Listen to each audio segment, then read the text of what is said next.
everybody, to another great episode of Real Life Matters. And of course, I'm your host, DBoss.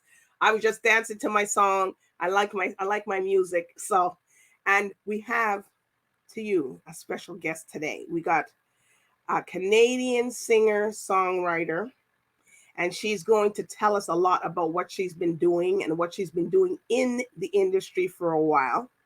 And she has a new song release. So with no other further ado, I introduce to you APRYLL AILEEN. Hello! It's such a pleasure to be here. Yes, APRYLL. I love the name, and I love how it's spelled. Did your parents spell it like that for you, or?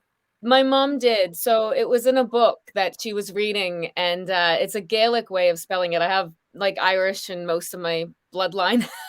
So the Gaelic language, my mom thought it was really beautiful, and so here I am. But the one thing is that I can never find anything with my name on it. So, hence why I had to become an artist and make my own merch. So tell everybody what's your background, where you come from, APRYLL. So I'm originally from New Brunswick on the east coast of Canada. We have the highest tides in the world. So I've always been connected to the ocean. And I spent the last, I'd say, 6 years between Los Angeles, Toronto, Ontario, a little bit in New York, and did some stuff over in Europe and the UK. And I'm releasing my second album this summer. It's taken me a little while to finish it, and I'm finally done. And I'm a classically trained pianist, but this album is much more pop leaning for me, and a lot of stories about love and spirituality and finding yourself out on the road. So I'm excited. So you said that New Brunswick has the highest tides in the world? I think. Yeah. So it's actually Nova Scotia and New Brunswick. There's this right. It's like they're all connected, sort of. Yeah, and there's this little pocket right in between the two provinces, and the tides, I mean, they fluctuate over 44 feet. Like it comes in and goes out twice, and it's every 8 hours or so, every maybe 9, it might even be 12 hours. Don't quote me on the numbers, but it's at least twice. Yeah, I'm like, it's at least twice. But it's really beautiful. And, we have some beautiful coastline, just like Big Sur and the Cape Breton, trail. There's the Bay of Fundy trail that I actually got to explore the last couple of years for the first time, really. So it's beautiful here. And you get a lot of seafood, I guess. Oh my goodness, yeah. And it's you can get it, straight from the fishermen, which is amazing because it's fresh. It's, it doesn't get any better than that. You get the cod, the haddock, the salmon, the crab. Oh, jeez. Yep. A lot of lobster. I got that one. That's the main one. Yeah. Well, and it's so funny because I have Acadian in my bloodline too on the French side. And, back in the day, my mom used to tell me how lobster used to be like the meal of the peasants, right? Because yeah, it used to be a meal that, it was kind of like leftovers or, just kind of, yeah, it was like a poor man's meal. And then now it's like so high up on the food chain, and it's kind of, and it's so expensive. Yeah, insanely expensive. So it's not, that's definitely not a poor man's food now. People like it. No, I got to sell some more records so I can afford my family some lobster dinner. So you can eat it like peasant food. Yeah, exactly. So when did you know that you could be an artist? Oh, goodness. So I grew up in really small towns, like all over New Brunswick when I was young. And I always had this calling to go to Hollywood or to go to a larger stage. I don't know if I really fully believed it until probably about 12 years ago. I was working with events, and one of the events was with Sir Richard Branson with Virgin Mobile. And I got to meet him, and the charisma and the entrepreneurial spirit, the faith that man has in accomplishing what he sets out to do, he really inspired me that if you dream it, you can achieve it. And so that sort of sparked me along my way of coming back into music. And so I've been doing music full time about 7 to 8 years now. So it was right around that time. I came from a family, my parents are amazing. They have, not a business background. It's, like teachers and government type jobs. So very stable. They're always like, "Oh, you'd be great in this sector. It'd be awesome if you could get a pension and, really have a stable future." And I'm like, "Hey, mom and dad, I think I'm going to start my own business and be a musician." Really pandemic foolproof way. But yeah, no, seriously. But I think that it was probably around that same time. It was Richard Branson, and seeing that you can, with hard work, mind you, and a strategy and focus. But I think that you got to follow your heart, and what brings you the most joy is usually that which creator or God, or whatever you believe in. I do believe in a higher power. And when you're in that energy and in that line, it's you just keep going, and hopefully doors open up, and the path shows itself. So you played piano. So your mom and you said your dad never did anything like that, right? Well, they did. See, my mom played piano and my grandmother played piano. Ooh, okay, we're digging it out now. Yeah, yeah, and they would play, like, at the churches. My grandmother used to play at a lot of the big hotels, and she'd, play all the old standards in the hotel. And then on my dad's side as well, my grandma she played the organ, and that side of the family played guitar, and there'd be a harmonica around the table, but none of them did it professionally. But yeah, there's a lot of lineage. So But that so where they were self-taught, know how to do it, right? basically, yeah. So So they did some in the church too, I guess, right? Did they play? yes. Yeah. And I actually played the organ for a few years, at our church. So it was really beautiful. It was, just it's nice to feel the love and the support, and have community, and, learning some of those music, like they're staples, right? So you can't go wrong. Wow. So then, okay, so then you went to sing. So how did that now? So you were playing and singing, or were you just playing at one point? I was just playing for most of my life, to be honest. Yeah. So I actually, when I was 5, my mom put me in piano. And then at 16, I went to Ukraine for piano master classes. And I thought that I might become a concert pianist. And then I got over to Ukraine, and I was right in Crimea, actually, where everything's happening right now. And my heart goes out to Ukrainians and Russians. I have a lot of friends, on both sides of that. So, uh, prayers for peace. And Yes. but it was where I fell in love with music, and I realized that music could touch people like language couldn't, unlike anything else.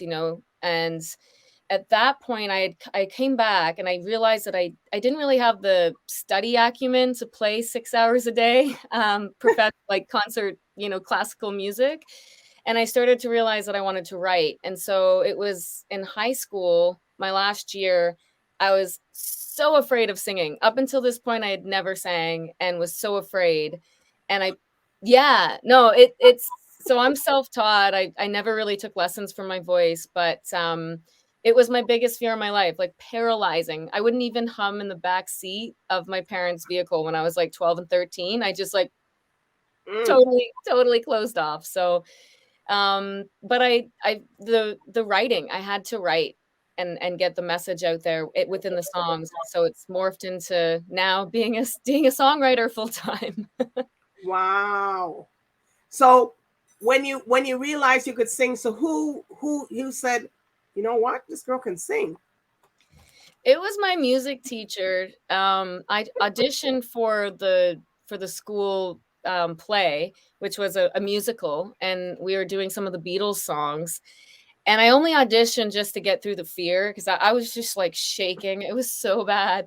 And she looks at me and she's like, "Oh my God, you can sing." And she's like, we're giving you a solo. And I was just like, no, no, no, no, no, no, no. I don't want to actually sing. I just was kind of like utilizing this moment to get through this fear. And she's like, no, you're going on the stage. And so she kind of forced me politely. And then mandated. yeah. You better get up there, or Pardon? you said you better get up there, or Yeah, basically. But I'm really glad that I did. And then, it wasn't, but even then, it wasn't until honestly, even in university, like I studied piano a bit, and I didn't really sing a whole lot. It was so new. I moved back to St. John, to the city that I was born in like 2011. And my good friend was in a really bad relationship. And so I ended up wanting, like, it's kind of a weird story. I moved into this historic building, and one of the people that owned one of the apartments in it was this guy that I had gone to Ukraine with. And yeah, and I mean, this was, years, right? I hadn't seen them since. And they had a keyboard, they had played music, they had a band in university, they had cut a CD. And I just thought to myself, like, where did that side go? Like, I've lost that connection. So I got a keyboard like the next day and started writing. And I wrote my friend a song, and it's called Hey Sugar. And I really just wanted her, like, the guy that she was dating was really taking advantage of her and taking all of her money and just like behind her back saying things. And I was like, you're so mean. Like, my friend is so beautiful and she doesn't see how like horrible you are. So I wrote the song, and then that's really what got me, I think, helping other people find their voice, is so like. what was that? Okay, the Hello Sugar, was it what kind of genre? You sing pop? Was it R&B? What kind of? Pop, like it's an upbeat poppy anthem.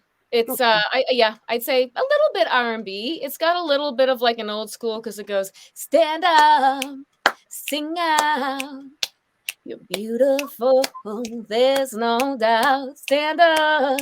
Like, it's kind of got that little bit of like a I beat. wanted to hear the part where you said, "Hey, sugar." Hey, sugar, what you doing this for?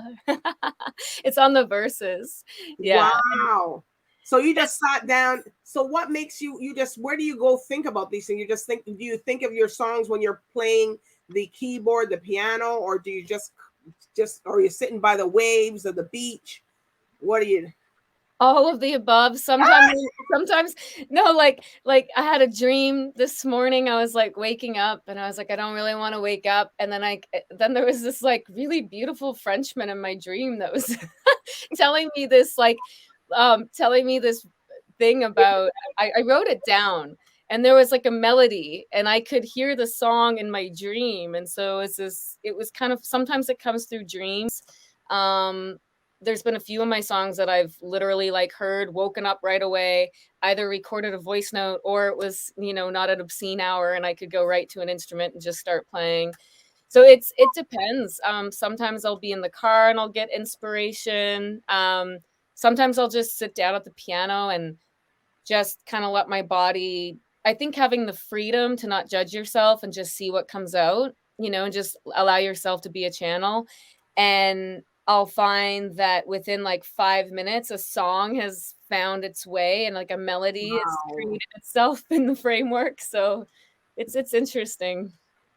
So that they're saying that you have a bit of Madonna, Britney. All my girls I grew up on. So those are who inspired you to do what you have to do. Yeah, I mean, I grew up on Madonna. Madonna and George Michael were the two people that I remember, the earliest on in my childhood. And just, there's so much that Madonna was so forward thinking. She was, ahead of her time, really. Her melodies, her work ethic, but really her pop melodies, her dancing, her ability to be like an excellent performer, everything that she's ever done, all the costume design, I mean, just everything that's gone into the art design of her music videos, her, when she performed Vogue, and like there's so many different Mhm. her tours, I know her brother helped out with a lot of that too. So, but she was just hugely inspirational because she was really the first person of like the first female really expressing herself and not being afraid to do so, and really paved the way for other female artists coming forward. So, who have you worked with? Who have I worked with? Okay, so the first producer that I did Savannah Soul album with is Kenny Munshaw. He's originally from Ontario, but he's in Savannah, Georgia right now. He's incredible. He had a country band that did it was like top of the charts for quite a while, and then he worked with Beverly Mahood for a bit. She's from out west.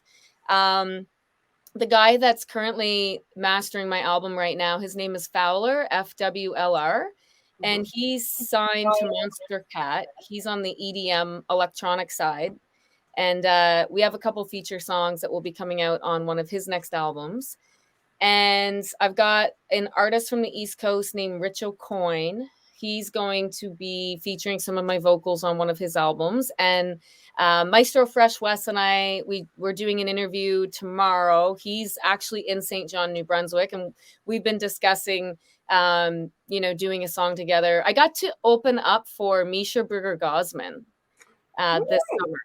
That was amazing. That woman is just such a talent. It's like her whole soul is just in her entire, she's so grounded to the earth and to her vocal cords and to her entire like body. It's incredible. She's very inspirational. And you work with some people that work for Jimmy Kimmel Live in the band? Yes. So when I got down to LA, I ended up Toshi Yanagi is the guitarist for Jimmy Kimmel Live, and then Jimmy Earl is the bass player. And so both of them, they found me this really great guy named Max to drum, and the four of us, they're basically like my band when I'm in California. Which is amazing. Like they're such talented musicians, and I love them so dearly. It's truly an honor to share the stage with them. So you actually were in the band with Jimmy where they did it, right? Well, I've been at Jimmy Kimmel before. I haven't been on the show yet, but let's just Okay. tell Jimmy. I've met his whole family. I've met Jimmy. I've met his mom and dad, and his dad gave me these great vegan cookies once. And Cleto, his music director Cleto is awesome. So it would be, I think, once I get back to California, it would be awesome to see if we could get on the show, because I haven't had my album ready. It's been a few years since I've actually had, something, an official product. So I'm excited for this one. Is that the album on Bad Things? Yes. Yeah.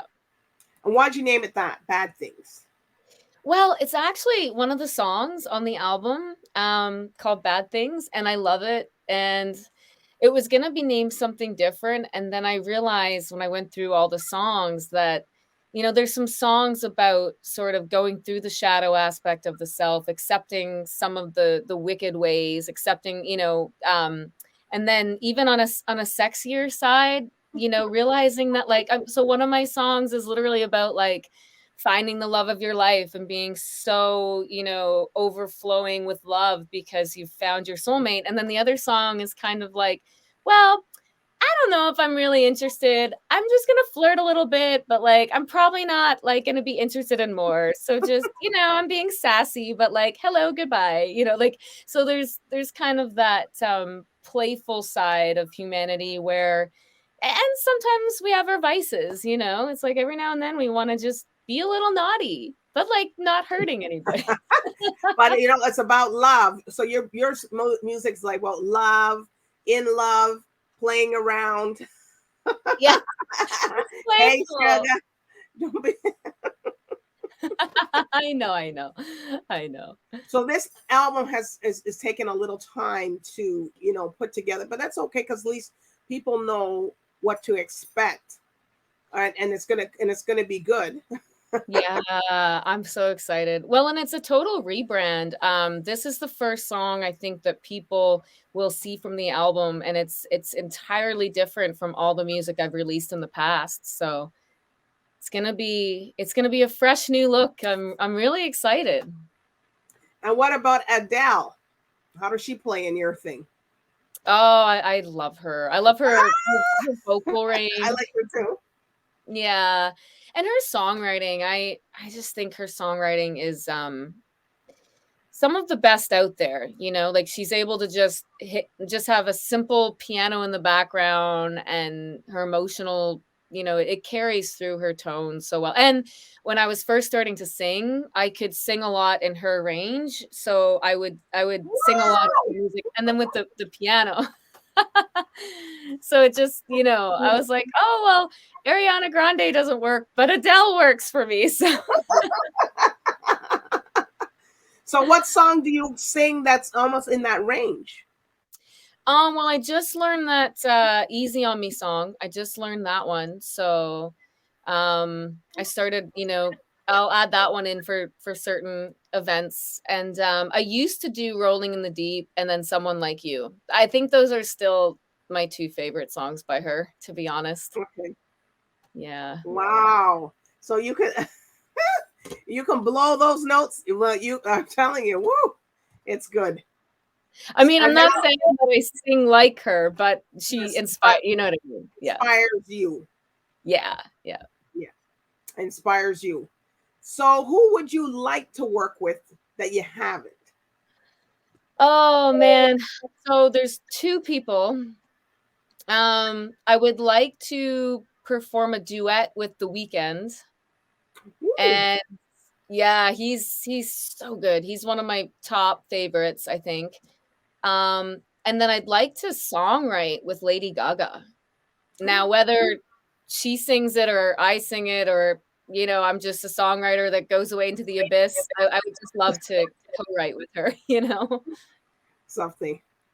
So you've performed, you've done a lot of stuff. So what's the most craziest thing that's happened to you while you performed? Oh man. It's like Oh, there's some funny. Well, there's two that I'm thinking of. Okay, so you can tell us too. You can tell us too. well, one's not bad. One's kind of bad, but okay. So, well, the other one's bad too. But okay, so I'll tell you this one because this is actually really funny. So I'm playing this show, and I'm with my East Coast band, and all of a sudden, like we're in the middle of the song, and somebody goes, somebody starts screaming right from the audience, like not a good scream, and then we're like, Oh, and then what had happened. And then they were like, we need help. We need help. Somebody had fainted. So there was oh, somebody that had like collapsed on the floor. And so they were bringing, people in to help. And so as soon as I saw that, somebody had actually collapsed and it wasn't like a, just a false alarm, I, was like, stop, and then I realized that everything was okay, but the person had fainted and they were being carried out to get some fresh air.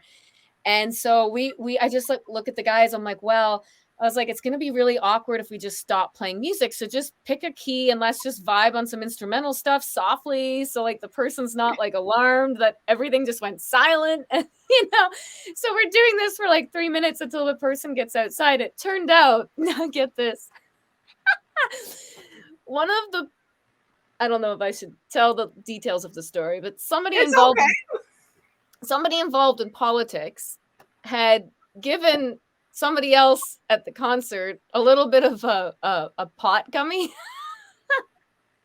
And anyways, long story short, they got way too high and fainted. And yeah.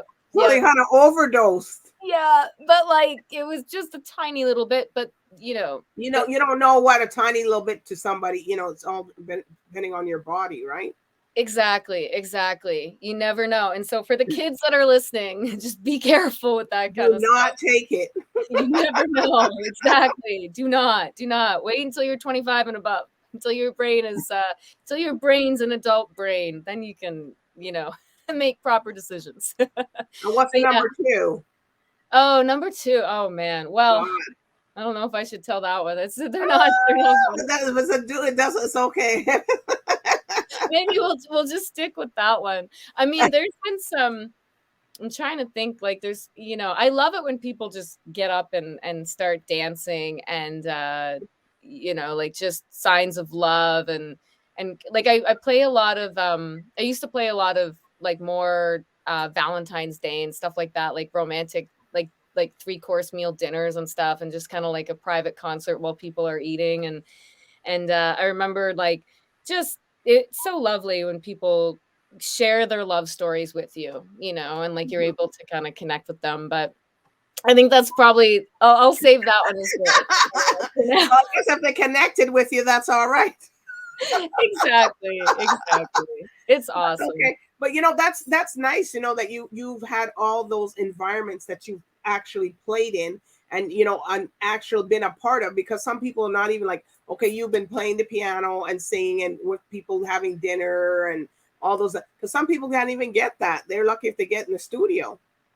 Yeah, it's true. I've been really blessed, to be honest. So and I've done everything really from corporate events to hotels to bars and pubs to showcasing like over in the south of France at Meet-em to Canadian Music Week in Toronto, like, and then it's and then LA is one time I was underneath the Venice sign lighting and they do like the big Venice sign, and that was amazing. Like I've been fortunate to kind of and think that's the good thing about, and now as I'm bringing the electronic elements of performing into my shows, I always say, like, what happens if all of a sudden the electronics just go down and I can't, play anymore? But it's okay. As long as there's some form of an instrument, I can grab a guitar, a piano. Like, I'm thankful that I can always pick up an instrument and keep playing, like for some people, they can't do that. And if the tech goes down, like the whole show's down. That's it. They can't even, they're just like, oh, yeah. Sorry, Yeah, and there's totally been moments. One of the things I'm really glad is that I can ad lib like on the spot, because there's been moments where like the guitar or like a 1/4 inch, like I have a keytar, and sometimes like that will get disconnected, and all of a sudden like you're trying to fumble, but I'll just you can grab the mic and just like keep singing, and then like just kind of keep getting people into the music. But meanwhile, you're just like in your head being like, oh my god, like my instrument just unplugged, and like I'm gonna try to make it like it's part of the show. well, you have to be able to be creative. Oh man, yeah. Seriously. So tell us about Wasted on Your Love. Oh man, so this is just absolutely about the infatuation of passion, like the most romantic, sexy, hot, just can't get enough of this person, and you're just like, when you're with them, everything is right in the universe, like everything is complete. And then you literally like leave, and then you feel like your world is over. It's like this very like intense chemistry. The wine tastes good, the chocolates taste good. Exactly. And like I wrote it, there was this person that inspired it. I still don't know if I should tell them that they did. They're still a friend in my life, a very good friend. So I might be like, oh, by the way. But yeah, it was oh my goodness, just there, it's rare when you find that kind of love. Like I think we all find it at some point. Some of us have it a few times. And like and hopefully it's something that everybody's able to experience at some point in their life. But I'm just such a passionate person. So for me, that passion, the touch, the intimacy in a romantic relationship is everything. And I remember the day I wrote this, I had this little dinky 90s keyboard because I wasn't at home, and I just sat down and I was like, oh my God, like my heart, like my soul, like everything about me just like wants to be with you all the time. And I'm not that kind of Wow. obsessive person normally, right? So basically I sat down, I wrote the song in like 20 minutes, and then I sent 20 minutes. yeah, well, like the Yeah, word I know. That's the outline, little outline. yeah. So just heart, you know what the heart can do. It's And amazing. it's February, month is love. I And know. this song's supposed to release. Yep. Yep. So some of the lyrics. So can you just sing a little bit for us of the song? Oh man, my throat is so sore. Okay. Yeah, well, because I remember like yeah, the last few days I've just been kind of like, oh, I could try. It's a hard one to sing, which is Sing why. by itself? Okay. Well, don't sing it like that, then people won't get the wrong impression. Yeah. But the chorus goes something like, I'm wasted on your love. I'm wasted on your love. And I'll leave it because it climbs high. You gotta, yeah, it's got an incline, yes. Yeah. And just because I'm Woo! like, I've been trying to rest it That's for a good way to say you're wasted on your love. That means you're just, I'm done. completely inebriated. Like I literally am not this kind of person, but yeah, like just I realized that every part of like yeah, I was completely theirs in that sense. Like they, I love them so much. you know. Well, they're saying that you're the one that's, you tell all your stuff through a love story. You like storytelling, and all your stuff is, so you're the woman, should be called the woman of love. The woman of love, yes. I like that. I like that. No, but you Well, should be, because if this is what you're singing, and it's not all about love, it's talking about the relationships, what happens, like different stages of your relationship or on your journey with your relation with your love partner, your soulmate, your husband, your wife, even your friends and stuff. That's all part of it. Also, your kids, your children. And people don't, and you were just sitting back like having a lens and just observing that.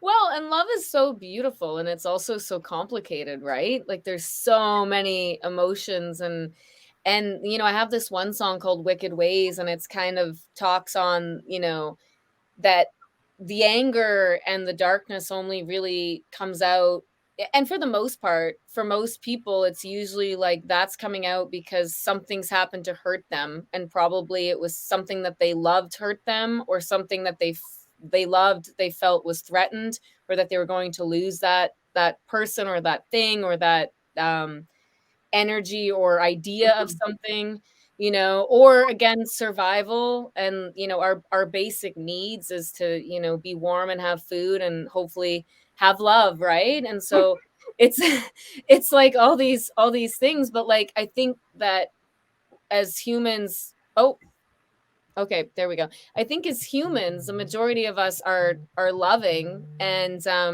our intentions are good. It's just that these things happen, and emotions too. Sometimes it's hard, like we get anger, we have rage over things, and it's hard to control that. And there's many reasons why, but the Wicked Ways song, it talks a lot about sort of asking for forgiveness for the things that you do, because you know that you're not perfect, and you're going to make mistakes, and that you're going to do something and say something wrong. And so it's like kind of like forgive this part of me, not to basically excuse you to act like Right. an imbecile, but So do you do any parts of your songs that you're crying in?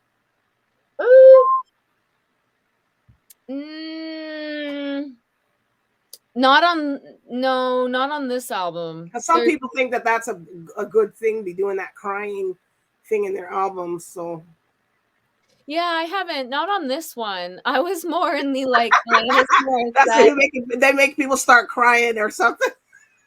Well, I'll tell you one thing. On this album, I was more in like my Alanis Morissette, Jagged Little Pill.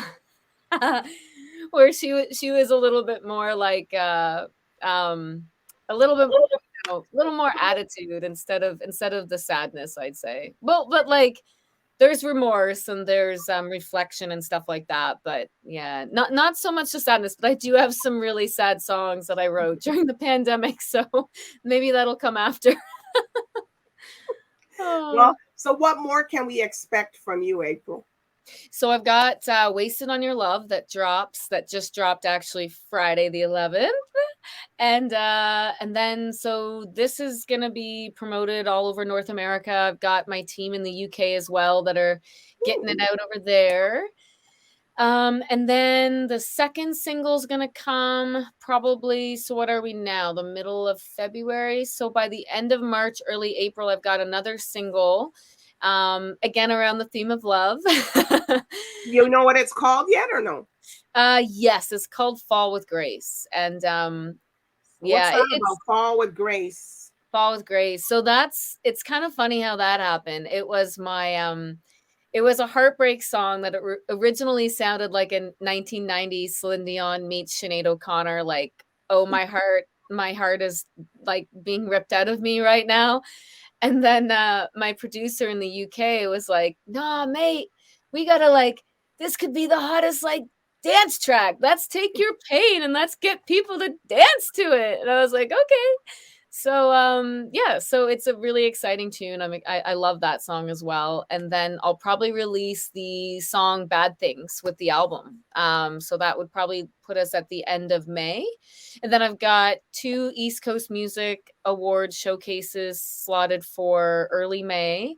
Okay. And then I've got a big announcement in April, but I can't really talk about it yet, but it would be on a national stage in Canada, but I can't say yet until April. Okay, well, you have to keep us holding there and holding pattern. Yes. Well, maybe we'll have to hop on and chat once I can. I'm so like, I really want to release it so bad. Well, you just have to wait. Yes. So is there any acting coming up that you want to do, or you don't know, or? I would love to, actually. When it's funny, what got me kind of back in music was also working a little bit in the film world. And I ended up, I'll tell you this. So I was working for a basketball team, part of the National Basketball League of Canada. Great, awesome team. I had a blast. I used to love basketball. Me too. I loved it too. I loved it too. Yes. Oh man, I love it. Like it's if I tore my ACL when I was 13. So ooh. Yeah, so if I wouldn't have messed up my knee, who knows if I'd be a musician today. But then like I was taller at that point, and then all my friends grew past me by grade 12. So I don't think my WNBA dreams would have lasted long. But yeah. I'm telling you, a lot of women played that.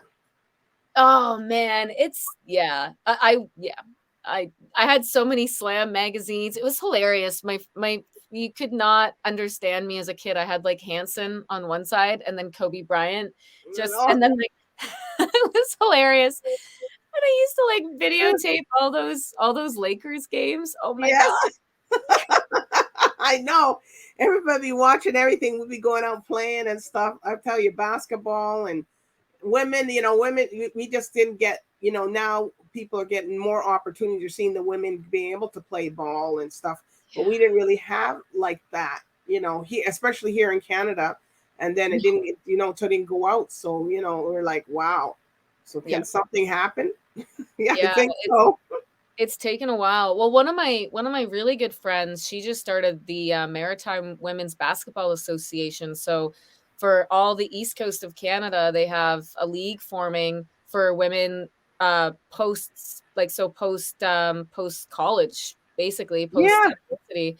So it's actually going to be quite a competitive league. So that's good. That's something for for women to be able to have. So well, I just interviewed the Women's National D League. They're in the States, so they're going to be coming to Toronto.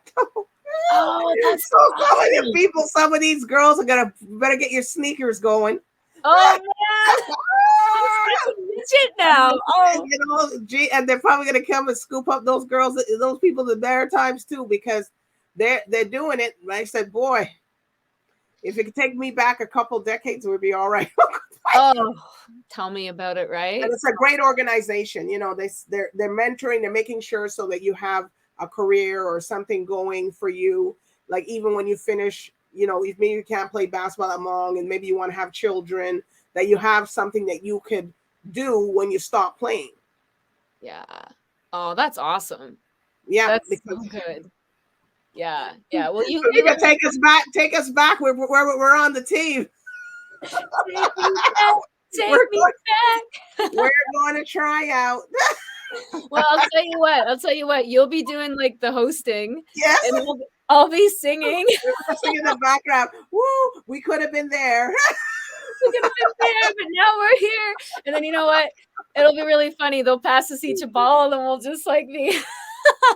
Well, you never know. You probably go get to perform on there because everything's professional. They got to pay to get the tickets to go in these things. They need performers when they do halftime. The halftime show is just as important as the basketball. Actually, it is. I've done some for the NBL. So the D League, that's like the NBA D League, right? Mm-hmm. Mm-hmm. Yeah, sign me up. Who wants to do halftime tickets, Yeah. courtside tickets, and halftime tickets to see who's going to be performing? Yeah. Oh, that's yeah. Seriously. No, that's awesome. I'd love that. But yeah, acting. Sorry, I got sidetracked. But yeah, okay. That's all right, man. Because people want to hear about you. Yeah. Well, no, I'm just well, any of the basketball stuff, man, we'll have to keep me posted on all that stuff because you know I'd love to. Yeah. Yeah, because because they have a halftime show. People forget that they perform in those there too. Yeah. Those basketball shows, those footballs, those things, they have performers, it's just as much as the entertainment. You're going to see that, but you want to see when the halftime show comes, everybody's waiting for that too. Filming this music video gave me like a reverence for dancers because I didn't know how hard dancing was. And so like the girls in the music video are phenomenal. They've been dancing and doing cheerleading, but like, all different forms of dancing for like 20 years plus. Wow. And then I get in there and I'm like, oh, I'm gonna learn how to dance. And they were just like, you can't add up to that. Okay. You go sit down. I was like, I know. And the lady choreographing, she was like, oh, you want to do the whole dance? And I was like, yeah, is that okay? I tried my best. Time out. And, it was funny because when we were rehearsing, we only had like a week. Like the girls learned it in like a day. Like they're pro. They're so good. Yeah, because they can pick it up. They kind of, Yeah. And I used to remember, yeah. Oh, God. So they get me in there and so we're practicing and you have like all the glass so I can see everything and I'm in the back, but then like we're on set and there's no glass and I'm in front, so I have to lead. And I'm just like, why do we not practice like this? Oh God. It's hard to do those things now. People don't realize it. So you got to exercise for that. A lot of exercise and coordination. You better hope you're coordinated. Yeah. Well, I mean, bless my parents for that. My some of my agility from playing ball was there, but like seriously, man, like there's some real discipline, some real fitness levels of doing those kind of halftime dances. Like any of those cheerleaders, I have a new luck, new appreciation. You appreciate what they have to go through because they got to, it's a lot of running around that they got to be doing. Yeah. And really being in your body and knowing like exactly how the shapes are moving with the camera, like all the different, like it's a whole science. It's incredible what they do, really. I'm a little jealous. I'm going to take some dance classes. Good luck because it's a little different. Yeah. Come on, I gotta blow up on TikTok. So can you tell everybody, April, where if they want to book you, where you can get your social medias, where you can go on? Yeah, so April Aileen pretty much everywhere, but my spelling's a little off, so it's APRYLL. So I always say April with a Y and 2 L's, Aileen with an A, AILEEN. And so you probably the website, apryllaileen.com. So again, it's APRYLL AILEEN.com. And it's April Aileen on Instagram, Twitter, YouTube, TikTok, everywhere basically. You're all over the place. They can find you, and to Yeah. make sure to listen, to your new song, and the bad things coming up, and more things coming up, which you can't say. People, don't be yelling at me. You yell at her because you're probably under non-disclosure agreements. Well, they didn't make me sign it, but they also said they're not officially announcing it until April. So I took that as a non-discreet NDA. So I gotta wait. Yeah. Yes. So, anyways, I do April. It's been a pleasure having you on, and people getting to know you and your love for basketball. Oh my gosh. Yes. It's awesome. No, I love it. Basketball and music. The two of my loves. All right. So, anyways, I want to thank the viewers tonight for watching Real Life Matters, and you guys support April. Her song's releasing out, and it's Valentine's month. It's the month of the love, but every day she's the woman of love, as we're calling her. Oh, you're amazing. The woman of love.